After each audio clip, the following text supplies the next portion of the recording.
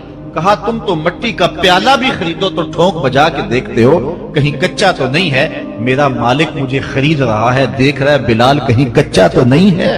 میں کہتا ہوں مالک کھال ادڑ بھی جائے گی، حق حق کی آوازیں ختم نہیں ہوں گی۔ زخم پہ زخم کھا کے جی خون جگر کے گھونٹ پی، آہ نہ کر لبوں کو سی یہ عشق ہے دل لگی۔ تو یہ ایک دین گریزی ہے، یہ عمل گریزی ہے۔ جی آج کل بڑا مشکل ہے، پہلی بات ہے مشکل ہو بھی تو ہمارے پاس کوئی دوسرا آپشن موجود نہیں ہے۔